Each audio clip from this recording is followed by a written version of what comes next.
Good morning, everybody. You know, I wish it wasn't morning, Bobby, because then I could really take advantage of what we're about to talk about. Something, if you know me, you know near and dear to my heart is craft beer. I have with me today Bobby Rodriguez, proprietor at Poor Boy Brewery. We were lucky enough and privileged enough to do your opening, if you will, cover your opening. That's we correct. did a nice piece, I thought, at that time. It's already 2.5 years. That's right. It's almost about 2.5 years, and time flies. And you actually did the first, I guess, interview that I had for the space, even a few hours before we opened up. That's awesome. So it's pretty neat. Awesome to know. First of all, you've beaten odds already. You're 2.5 years later. You're thriving. You're in business. You're producing beer. We're going to get into that in a second.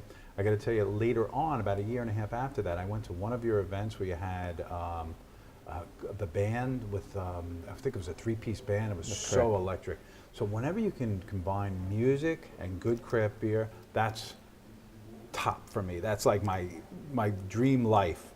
To be able to do that 24/7, which is of course impossible, would be fantastic. I love it. It makes people relax a bit Yes. and just forget about the problems of the everyday, world. Yes. And, that's what's neat about it. Absolutely. For those that didn't see the grand opening or follow you, tell us about your story. How do you come about to start Poor Boy Brewery? Well, it really was by chance. I had been in healthcare for 25 years. I have my doctorates in nursing practice. I'm a nurse practitioner. And I started home brewing about 9 years ago. And it was something I did in the garage. And I then became a certified national beer judge. And from there, I entered competitions. I competed for 4 years, and for the last 3 straight years, I won the most competitions on Long Island. Some people tell me that it was the most in the state. I've never confirmed that. And at that point, I figured, why not open a brewery? People were enjoying the product, and I wanted to share the story. So you opened in Port Jeff Station. You're just, correct me if I'm wrong, just south of the tracks? Correct. Give people your address. We are located at 200 Wilson Street, building E3. That's 1 block south from the train station. The first block, you make a right after you're going south from the tracks, and there's 2 parking lots, one that belongs to a laundromat and the children's indoor playground, and then there's a secondary parking lot that's right behind it, and that's where we're located. We have 375 spaces. It's very easy to park. There's no parking fees and anything that's involved as well. Yes, that's true. That's fantastic. So describe what you try to put across to customers. What's your niche in a very crowded craft beer industry? Well, Kevin, truth is I've never wanted to box myself in a corner. Okay. So from the very start, I've made products from Pilsners all the way to sour beers and everything in between, from your stouts and IPAs. I think that the market has a large surplus of IPA beers and drinkers. It sells very well. It's a great product. But there are a lot of other people that don't like that style. So I make something for everyone. In addition, I'm one of the few breweries in the country that actually can make beer and hard cider. And that's because I have 2 licenses. I have a brewery license and a winery license, because hard ciders are nothing more than an apple wine. That's what it is scientifically, and that's the way the federal government views it. So that's why I have to have 2 separate licenses. Okay. And because of that, there are special rules I have to follow. And that's why my brewery looks a little different in the back room compared to other breweries. And I definitely give everyone the story when they come by and meet me. Yes, that's one of the delights of coming in there. Correct me if I'm wrong, the license, is it a farm brewing license? That's correct. Yeah. Currently, I have a New York State farm brewer's license, and what that does, it gives farm brewers an advantage of multiple locations with 1 license, but at the same time, there are certain rules you have to follow with that licensure. There's a quota of the ingredients that you must meet from New York State, and it promotes New York State business, and it also gives people an opportunity to try local ingredients and have a local product that they can't find anywhere else in the world. That's part of the requirements of the license, am I correct? What's that? Local ingredients? Well, certain it's New York extent? State ingredients. That's what I meant. So that's true, but at any point we try to get ingredients that are local. Sure. When I do source local apple juice, I'll usually contact Richter's in Northport, and he'll deliver juice that way. The Long Island farming industry, they're now starting to produce more hops that are used in beer. And there have been some people that are trying to get some malt barley farms going here, but that hasn't quite worked out just yet. Is that a climate issue? I think it's just the challenge of I mean, let's face it, there's higher costs here for everything. That's certainly a challenge, and just so that the local governments understand what they're trying to do, I think that's part of the challenge. So there are some really good malt houses or malt farms upstate New York, so that's where we'll source it. What I like about your place, it's got because it is in an industrial building, it's got that feel, and I like that because you can do some things there that maybe you can't do otherwise. You have tall ceilings. You certainly have nothing to worry about with music at night. So what does a typical week look like? Hours, what events do you try to hold? Are there things coming up now that the weather's getting better that you're excited about? Sure. From the first day we opened, we, I guess, get bored easy. So we always have some sort of event that's going on, whether it's for one of the holidays or just because. For example, we'll have Halloween costume parties, but we, recently had a chili cook-off where we invited people to come on in with the chili that they made at home, and we had all the customers vote on what was the best chili, and they won some prizes for that and so forth. Of course, when the bigger holidays come, we have a garage door that opens up that lets the outside air in, and we typically try to have themed events during those seasons. So someone walks in, they immediately see the tap, and give me typically what's on tap, and just in terms of the numbers. Sure. When we first opened up, we had 8 taps. We've now grown to 15 taps, and this has all been really through the word of mouth of the community. We did not distribute at all until about 6 months ago, and we only distribute to about 10 different locations. So I didn't realize that. You're truly the one stop. People consumed your beer only at your place. Correct. Until 6 months ago. Until 6 months ago, and now there's about 10 other locations. And that's because we do everything in-house, and that includes also the distribution. So there's a lot to juggle, and that limits how much I can do. But at the same time, I don't want to flood the market and be able, to find myself in every location, because then it loses some of its thrill. Sure. And I really do want people to come and experience the poor boy, environment. But we're up at 15 taps, and right now, like I said, we always have something for everyone. So we usually will have some sort of Pilsner beer, IPAs and amber products, some sour, some stouts, and then the hard ciders, for the non-beer drinkers. Literally for everyone. Correct. And then, so there's an L-shaped bar there. In the back, I guess when people ask, they can be, shown. Sure. Which is always a thrill, because there's so much to that, nuances in making beer and cider. So that's a thrill. Well, I do offer a tour, and it's an educational beer tour. And what I do is go through the very brief history of beer and hard ciders. Excellent. I show people the space, explain why it look different compared to other places, and then I usually will sit everyone down at the tables, and I will teach people how to drink beer and cider the way a judge would. And people have really, loved it since. What a great job. I mean, what a pleasure. Yeah, it's one of the few jobs you can, drink while you're working. So. Absolutely. You brought some product here, which I so appreciate.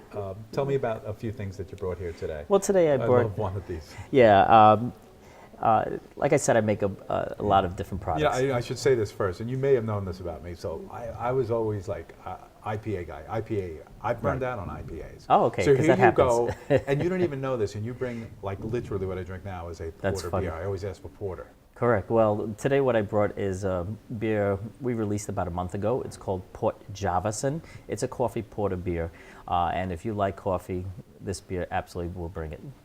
So this is the can.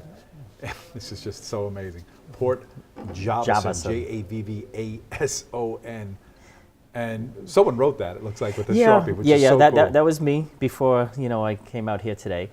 We will have pre-printed labels as well, but... No, but I think this should be the label, is what I'm saying. Oh, well, handwritten, you're saying, yeah. So our location offers the opportunity of coming in and purchasing canned beers to go. So if there's something that you like fantastic. on tap, we'll fill it right in front of you. Phenomenal. We'll cap it right in front of you, and then, of course, we'll put a label, but then it requires us to do a little chicken scratch here. This is so great to see Yeah. that it's, the beer is right here. It says handcrafted, bottled and canned right here in Port Jefferson. Po' Boy Brewery. Fantastic.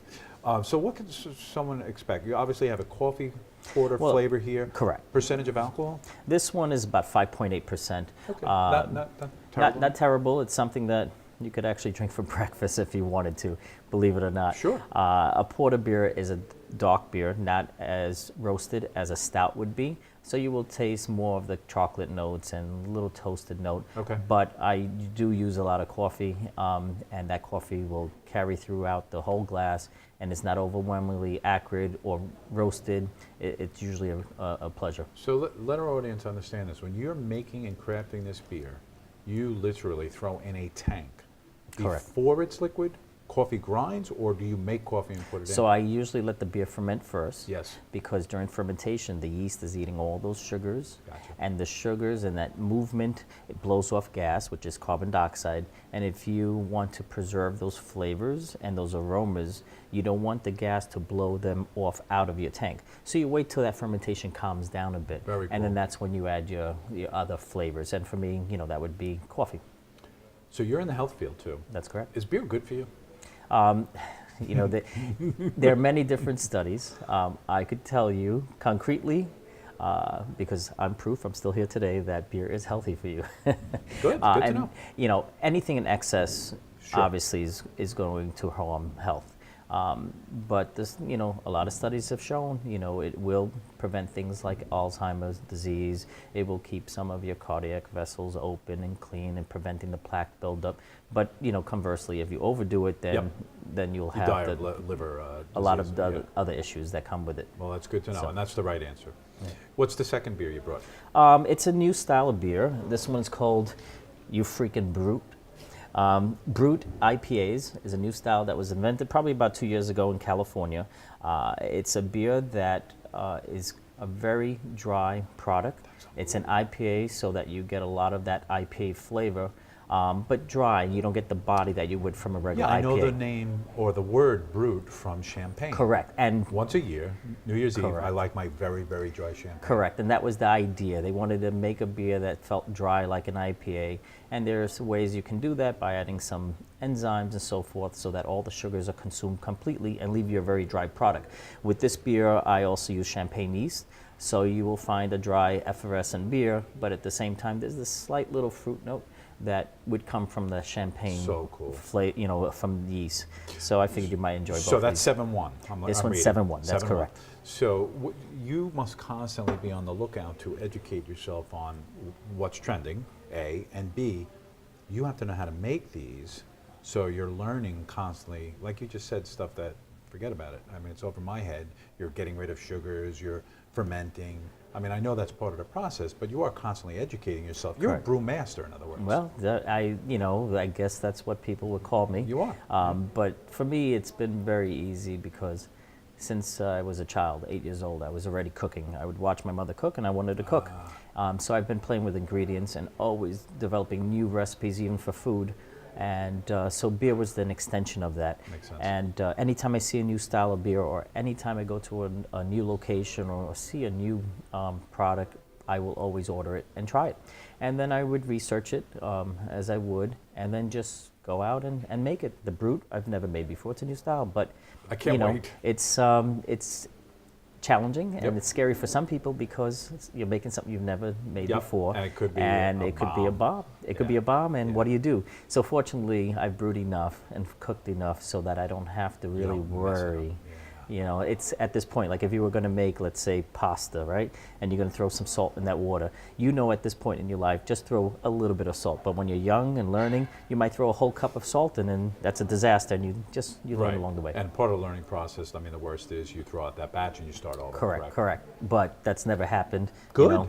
Knock on wood, and we've Knock on always Kevin never wood. had an infection either. So Your, it's good. your website is top notch. It looks beautiful. I'm showing it in the background. People should know they go to poboybrewery.com, visit you at Wilson Street, gives people an idea of the best nights to visit and/or an event that you might have coming up, Okay, so so, they can experience your place. there's different strokes for different folks. Some people like the more quiet nights. So Wednesdays, we're open from Wednesday to Sunday, and Wednesday would be the more quiet night. We offer happy hour all day. And that's when you typically will see maybe the college student that comes in with a book, sit down, read, study, and have a beer, or the locals that really just want that one-on-one time with myself. We say I'm the bar manager, and that's a good night for that quiet moment. Thursdays, we will usually have some sort of event. It could be something from bingo, beer bingo with trivia. It could be even karaoke. Fridays are usually a typical Friday crowd. People work all week. They just want to go out for a beer and just, take it easy.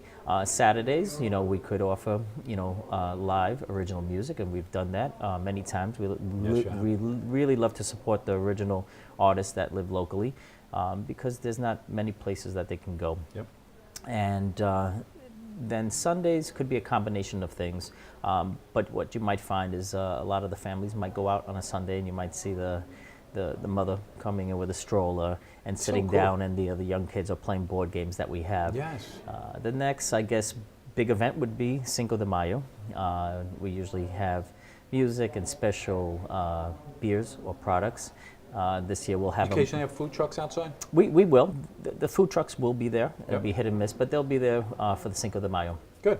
And we'll have special ciders like margarita cider, which are some of the things that you've never heard of, because I'm doing some things that have never been done in the world, and it's very original with the things that I make. Very exciting. Fantastic.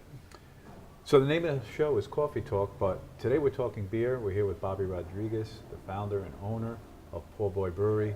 I certainly will be visiting you very soon. You said Wednesdays are the quiet night, just sip some beers. Yes. That's tonight. I could be known to stop by tonight. I really appreciate you coming on. Anything else you want to mention? I do want to give a shout out always to the local community for supporting us. They've opened up their arms. They've opened up their personal lives to us, and they've accepted us as family. Yep. Our staff, is fantastic. Yeah, cannot do it without the, Wissam Hassanin, and along with all of my bartenders, because they are also part of the Poor Boy experience, and everyone has full-time jobs, whether they're teachers or in healthcare, and they also make everyone feel like family. So I always, want to give a shout out to them. Absolutely. Always at the core of any successful business is staff, so great for shouting them out. Anybody else you want to give thanks to? Yeah, I already start off by thanking the community for welcoming us into their homes, basically, and we always like to give back. And the people that do visit us, we try to include them with a lot of things that we do at the brewery. For example, one of the things that we offer is a mug club for people who enjoy coming in and drinking in a personalized mug. And one of our customers is a local artist, and he made this mug for us. Using the colors of the brewery, he made it look like tree bark and so forth. And I typically like drinking out of this mug because it's the #1 mug. That's the first one made for your brewery? That's correct. And we have 50 of them where people will come in and enjoy discounts and special releases for them. We'll introduce this artist if he hasn't already been introduced to the other guest we had today, which is the Shelf. Okay. Where artisans literally put their product on shelf right here on 218 East Main Street. All right. So we'll cross-connect you. Sounds Sometimes guests meet each other, but in this case, I'll cross-connect you guys. It sounds great. I should mention for those watching, you can get to this place. I don't think people realize you take a train from anywhere. Huntington, how about this? New York City, stop at Port Jefferson, literally get off the train, walk 50 steps, and you're at Poor Boy Brewery. That is correct. You should mention that. That's correct, and I always fail to, so thank you for that. Yeah, you're absolutely welcome. Bobby, always a pleasure. Thank you so much. Glad we got you back. Thank you. I want to see you before 2.5 years on the show again, okay? You got it. Thank you. Thanks again. All right. Awesome.